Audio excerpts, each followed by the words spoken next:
Oke, Assalamualaikum warahmatullahi wabarakatuh. Perkenalkan, nama saya Dwi Arif Prambudi. Saya adalah dosen di Institut Teknologi Kalimantan, perguruan tinggi negeri yang ada di Balikpapan, Kalimantan Timur. Home base saya di program studi Sistem Informasi. Oke, perkenankan saya untuk menjelaskan salah satu dari mata kuliah yang saya ampu, yaitu mata kuliah KSI, Keamanan Sistem Informasi, dengan metode DIA, yaitu Delivery, Interaction, dan yang terakhir A-nya adalah Assessment. Oke, video ini kenapa saya buat adalah ditujukan untuk memenuhi salah satu persyaratan sertifikasi dosen tahun 2024 gelombang 1, yaitu pernyataan diri dosen dalam unjuk karya Tridharma PT atau PDD UKT-PT di bidang aspek pengajaran. Saya akan mulai deskripsi dari mata kuliah Keamanan Sistem Informasi. Oke, jadi mata kuliah Keamanan Sistem Informasi ini adalah mata kuliah di semester genap. Tepatnya adalah di semester 6 kalau di Institut Teknologi Kalimantan, tepatnya di program studi Sistem Informasi. Lalu bobot SKS termasuk mata kuliah wajib yang sangat penting. Itu sebabnya mata kuliah ini memiliki bobot 3 SKS. Oke, lalu bagaimana dengan deskripsi mata kuliah? Mata kuliah ini membahas tentang konsep keamanan sistem informasi serta bagaimana menyusun rekomendasi berdasarkan hasil evaluasi keamanan sistem informasi pada suatu organisasi yang mengacu pada standar ISO 27001. Maksudnya adalah ISO 27001 adalah sebuah standar internasional yang membahas khusus tentang keamanan informasi. Di dalam keamanan informasi ada banyak sekali hal yang harus dipersiapkan. Salah satunya adalah keamanan sistem informasi. Jadi bisa kita ambil kesimpulan kalau keamanan informasi itu adalah lingkaran besar yang di bawahnya ada keamanan sistem informasi di dalamnya, yang termasuk ke mata kuliah ini. Jadi ISO 27001 adalah standar yang kita acu berkaitan dengan keamanan informasi. Lalu tujuan mata kuliah ini dapat dicapai dengan kuliah tatap muka. Tentu saja kuliah tatap muka 1 sampai 16 kali pertemuan, di mana pertemuan ke-8 dan pertemuan ke-16 itu adalah UTS dan UAS. Jadi pertemuan normalnya adalah 14 kali pertemuan. Oke, lalu ada UTS dan UAS yang tadi saya sebutkan. Lalu bagaimana dengan capaian mata kuliah itu tersebut? Yang pertama, mampu menyusun rekomendasi berdasarkan hasil evaluasi keamanan sistem informasi pada suatu organisasi. Jadi, mahasiswa diharapkan mampu untuk menyusun rekomendasi berdasarkan hasil evaluasi keamanan sistem informasi pada suatu organisasi. Makanya,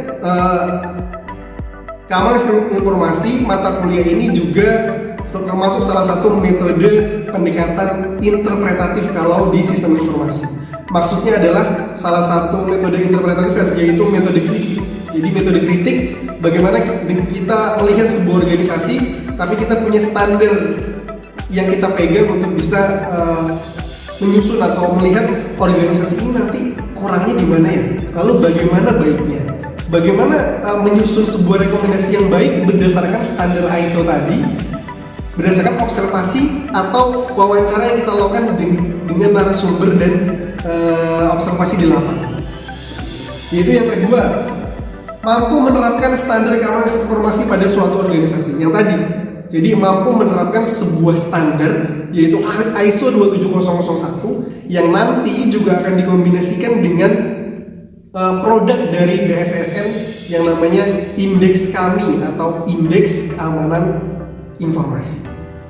Lalu yang ketiga, melaksanakan kode etik profesi teknologi informasi. Jadi bagaimana mahasiswa tersebut juga bisa melaksanakan wawancara yang baik juga sesuai dengan etika profesi kita. tanpa melihat buruknya dari sisi organisasi tersebut. Seperti itu. Oke. Lalu bahan kajian. Di sini bahan kajiannya lumayan ada banyak ya. Yaitu yang pertama adalah Introduction to Computer Security, di mana ada cyber security. Lalu apa saja sih macam-macam serangan-serangan cyber itu seperti apa? Lalu network security, bagaimana mengamankan sebuah jaringan itu seperti apa? Fundamental yang seperti itu yang akan kita ajarkan kepada mahasiswa-mahasiswa kita. Yaitu setelah itu ada security application. Setelah itu ada pengantar kriptografi. Kita juga ada mengajarkan situ pengantar kriptografi yang nanti juga akan saya bawakan di kelas. Nanti ada videonya. Setelah itu yang ketiga ada security model. Kalau sudah membahas tentang security model, tentu saja kita membahas tentang security mechanism. Jadi ada model keamanan, ada mekanisme bagaimana mengamankan itu tersebut. Oke, setelah itu ada database security. Setelah itu ada secure software development life cycle. Setelah itu ada network security. Lalu yang terakhir ada pengenalan ISO 27001 dan yang paling akhir itu adalah special issue or topics about security. Bagaimana masalah-masalah isu-isu security yang global seperti apa, lalu topik-topik yang relevan seperti apa. Referensi. Nah, di sini referensinya juga ada banyak ya. Itu yang pertama kita menggunakan bukunya Whitman yang edisi keempat dengan judul Principle of Information Security. Lalu ada William Stalling di tahun 2016 yaitu Cryptography and Network Security. Lalu tentu saja ISO 27001 standarnya itu bisa kita download di Google. Nah, tinggal kita download saja dan itu open source ya, dan itu bisa kita baca dimanapun. Oke, setelah itu sistem pembelajaran mata kuliah keamanan sistem informasi dilaksanakan secara sinkron dengan menggunakan pembelajaran aktif yang mengutamakan peran dan keaktifan mahasiswa. Maka nanti di RPS akan ada penilaian 10% untuk keaktifan mahasiswa, karena nanti problem based learning ada kaitannya dengan problem based learning. Setelah itu, karena tadi ada kaitannya dengan problem based learning, maka di mana mahasiswa melakukan pembelajaran kolaboratif. Jadi bagaimana diskusi kelompok, lalu penugasan studi kasus melalui LMS. Jadi di ITK itu juga punya LMS, Learning Management System, yang dimana sistem itu bisa mewadahi untuk diskusi aktif secara online. Nah, itu ada di kuliah.itk.ac.id. Lalu pembelajaran dilakukan selama 16 pekan. 7 pekan pertama sebelum UTS, lalu setelah itu UTS, lalu 7 pekan lagi itu setelah UTS. Setelah itu yang terakhir adalah UAS atau presentasi karyanya dia untuk yang terakhir. Maksudnya karya itu adalah projectnya dia itu membuat apa sih si mahasiswa tersebut. Oke, lalu metode pembelajaran yang digunakan bergantung dari bahan kajian yang diajarkan. Misalkan pekan sebelum UTS perkuliahan dilaksanakan secara sinkronus seperti tatap muka di ruang kelas, dan pekan sebelum UAS akan dilaksanakan diskusi dan studi kasus. Untuk bentuk secara asinkronus dilaksanakan melalui LMS ITK yang tadi saya bilang, ada kuliah.itk.ac.id untuk memfasilitasi mahasiswa berdiskusi perihal mata kuliah keamanan sistem informasi tersebut. Oke. Lalu evaluasi pembelajaran mata kuliah KSI. Bagaimana proses evaluasinya? Yaitu ada didapatkan dari kuis, didapatkan dari tugas-tugas yang nanti mereka akan mendapatkan tugas. Setelah itu ada UTS, setelah itu ada UAS. UAS ini adalah tugasnya mereka ya, tugas besarnya mereka itu yang sudah mereka buat selama minggu sebelumnya. Oke, lalu kuis itu dilaksanakan di pekan ke-4 atau ke-5. Lalu setelah UTS itu ada kuis lagi di pertemuan ke-13. Tugas diberikan sebanyak kurang lebih 6 kali. Lalu UTS di pekan ke-8 dan UAS di pekan ke-16. Oke. Bagaimana dengan bobot penilaiannya? Oke, jadi ada 4 bobot penilaian yang ada di mata kuliah KSI. Yang pertama adalah karya akhir mata kuliah.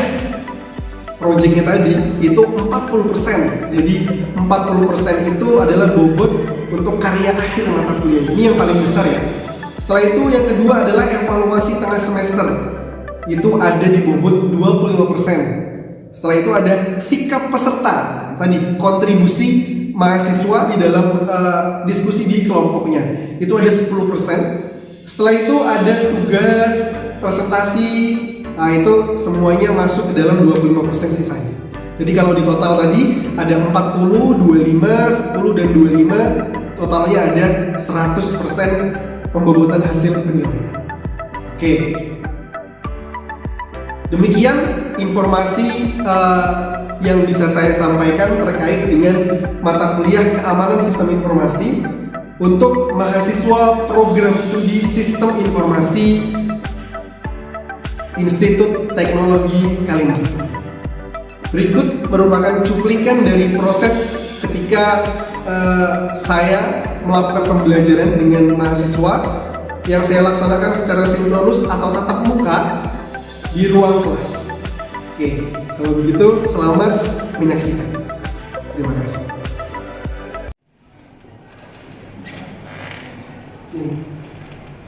Sekarang itu kita bahas yang paling fundamental dari sebuah kamus yang pasti ada di setiap mata kuliah kamus informasi, yaitu kriptografi. Kriptografi itu ya proses enkripsi dan proses dekripsi. Kripto itu artinya secret. Apa itu? Grafi itu artinya. Jadi kalau misalnya digabung apa sebutnya? Enkripsi dan dekripsi, encryptor dan decipher. Nah, enkripsi dan dekripsi itu adalah kegiatannya, kegiatan mengenkripsi, kegiatan mendekripsi. Sedangkan encryptor dan decipher itu adalah orang. Terus untuk bisa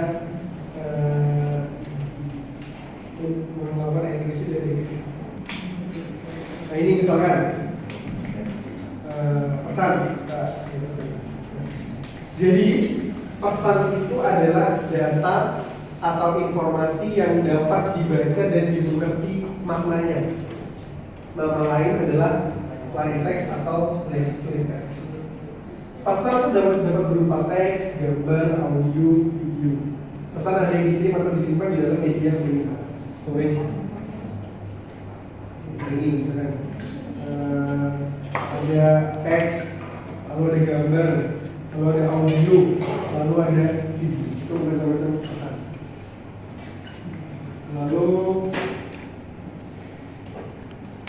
terminologinya, ciphertext, pesan yang telah disajikan sehingga tidak memiliki makna lagi. Tujuannya agar pesan tidak dapat dimengerti maknanya oleh pihak lain. Nama lain adalah kriptogram. Ciphertext harus dapat diubah kembali ke plain text semua. Jadi ciphertext itu adalah yang telah dienkripsi, itu namanya ciphertext. Sedangkan kalau sudah bisa dibaca secara normal lagi, itu berarti namanya plain text. Jadi seperti yang kalian. Kegiatan lain yang ada enkripsi dan dekripsi, misalkan kalian pakai kepramuka, ada yang namanya sandiawan. Itu salah satu kegiatan manual enkripsi dan dekripsi. Bagaimana caranya menginkrip apa? Itu. Awal mulanya ditemukannya itu di dunia militer sebenarnya enkripsi. Gimana caranya ngirim pesan? Nanti ada kita belajar macam-macam enkripsi, macam-macam jenis enkripsi. Ada enkripsi yang pakai metode ini, model ini, dan model yang lain. Nah ini contohnya nih, plain text culik anak itu jam 11 siang misalnya. Ya kan yang tahu cuma para penculik yang saja ya. Ciperteksnya misalnya seperti ini, dia bisa baca sesama penculik. Mungkin ada bahasa sandi yang standar masing-masing penculik udah tahu. Ini contoh. Ini kan plain text nih, jadi dibedain kalau sudah saya bilang ciperteks berarti plain text ini sudah disandikan. Ya, nanti ada di kuis atau ada di UTS ya. Ada nanti saya suruh menerjemahkan pakai metode yang ini, metode yang ini. Jadi nanti kalian bikin tabel, itu ujungnya apa? Nanti kan saya ajarin dulu. Kita kalian bikin tabel nih. Nah kalau A itu jadi tabel apa? Kalau jadi enaknya kalau mau ngerjain bikin dulu tabelnya, baru ngerjain. Pengirim, sender, pihak yang mengirim pesan. Lalu ada penerima, receiver, pihak yang menerima pesan. Lalu ada pengirim atau penerima bisa berupa orang, komputer, terminal. Pengirim ingin pesan dapat dikirim secara aman, yaitu pihak lain tidak dapat membaca isi pesan.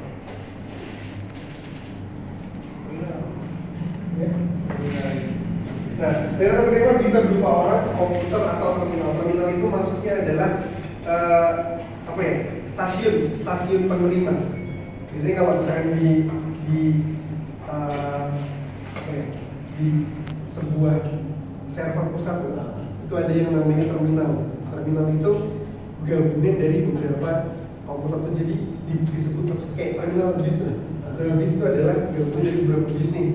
Jadi kalau misalkan kalian punya UPT itu kan tergabung dari beberapa server juga, dan ada komputer yang bisa ini.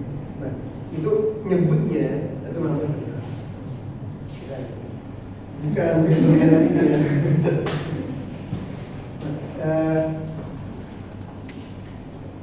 lalu ada ini enkripsi, proses menjadikan playback menjadi cipertext. Nama lainnya adalah encrypting, standar dalam menurut ISO 74982. Nah, jadi nama-nama itu adalah beda-beda ya setiap buku. Nah, jadi menurut ISO 74982 itu enkripsi itu namanya encrypting. Jadi sama sebenarnya kayak di bahasa Inggris, di bahasa Indonesia kan aja, tapi menyebutnya nama harus enkripsi juga sama. Nah, gambarnya sederhana, gambarnya tuh kayak gini aja, plain text, enkripsi, cipertext, dekripsi, dan plain text semua. Enkripsi dan dekripsi. Plain text di enkripsi jadi cipertext di dekripsi menjadi plain text semua. Jadi kalau saya minta tolong gambarkan bagian proses enkripsi dan dekripsi, kalian gambarkannya seperti ini. Oke?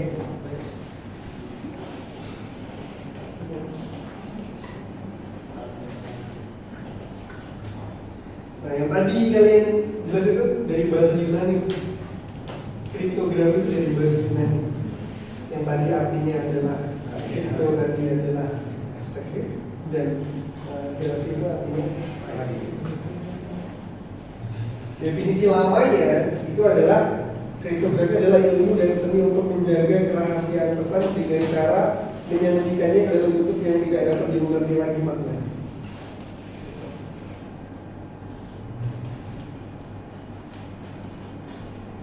Kriptografi berkembang sehingga ia tidak lagi sebatas mengenkripsi pesan, tetapi juga memberikan aspek keamanan yang lain.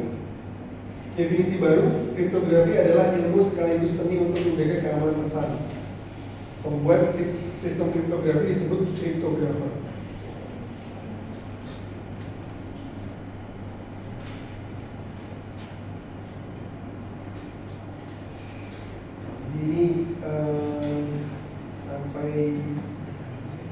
Ini masih ngomongin masalah bahasa ya. Jadi ada yang algoritma kriptografi, aturan untuk encrypting dan deciphering, fungsi matematika yang digunakan untuk enkripsi dan dekripsi. Lalu ada Kunci itu adalah parameter yang digunakan untuk transformasi encrypting. Jadi kunci itu yang tahu ya orang yang diberitahu kuncinya untuk bisa mendeskripsikan sebuah pesan yang telah dienkripsi. Kunci bersifat rahasia, sedangkan algoritma kriptografi tidak rahasia. Jadi kuncinya itu rahasia, algoritma kan harus belum bisa dipelajari siapapun. Itu sebenarnya tidak rahasia. Tapi kunci untuk membuka itu rahasia. Gimana cara membuat kuncinya itu tidak rahasia. Tapi ketika sudah jadi kunci, maka yang bisa tahu adalah orang yang membuat kunci dan orang yang ditujukan untuk jadi pemilik kunci tersebut.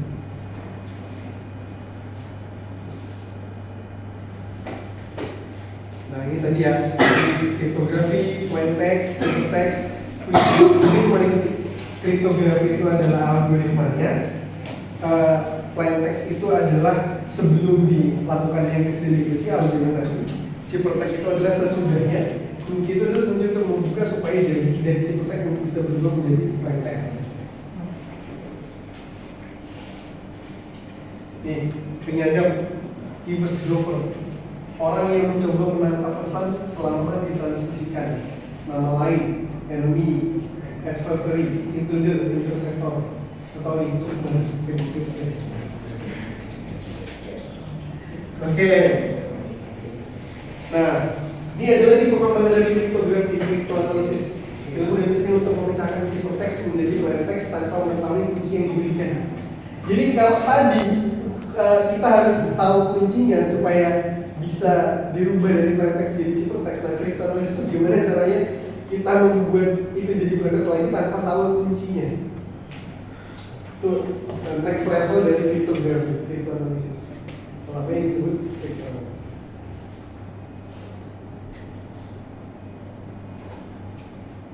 Nah, kriptologi studi mengenai kriptografi dan kriptoanalisis. Oke, sampai sini ada mana? Nanya aja ya.